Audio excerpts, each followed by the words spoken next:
নমস্কার বন্ধুরা। মা 3-4 বছর হয়ে গেছে একটা সবেদা গাছ কিনে নিয়ে এসেছিল।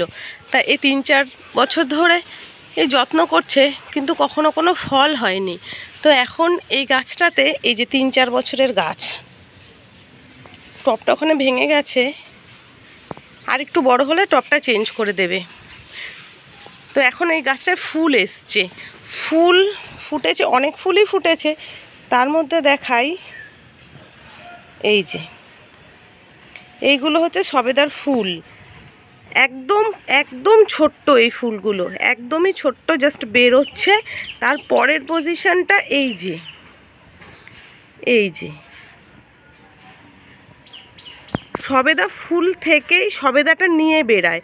আগে যে ফুল ফুটবে তারপরে সবেদা হবে সেরকম কিছু নয়। ফুলটা ফোটার সঙ্গে সঙ্গে ভেতর থেকে এই যে সবেদাটা নিয়েই বেরিয়েছে। তারপরে এই যে, এই যে সবেদাটা, এটাও এই যে, এটা সবার প্রথমে হয়েছিল, তার জন্য এটা অনেকটা বড় হয়ে গেছে। আর এই যে এটা হচ্ছে, এই যে দেখুন ফুল আছে গোড়াতে, তারপরে এই যে সবেদা গাছটা বেশি বড় না, ছোটই, কিন্তু অনেকগুলোই হয়েছে। এই যে সব গাছের গোড়ায় পাতার, এই যে সব পাতার উপরে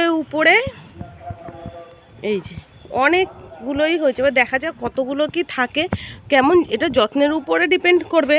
প্রথম বলে অতটা বোঝা যাচ্ছে না, কেমন কি হয় তারপরে দেখা যাবে।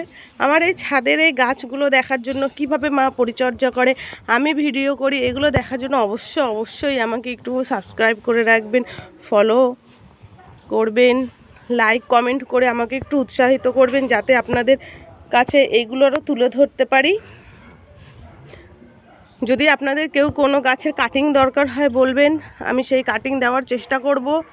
কেননা বাজারে যে সমস্ত কাটিং পাওয়া যায় বা গাছ পাওয়া যায়, সব গাছ আনলে বাঁচে না, জাতও ভালো থাকে না। তো আমার কাছ থেকে যদি কাটিং নিতে চান, আমি ঠকাবো না, আমি সবাইকেই কাটিং পাঠাবো। অবশ্য করে একটু সাবস্ক্রাইব কমেন্ট করবেন আমার ভিডিওগুলো কেমন লাগে। নমস্কার।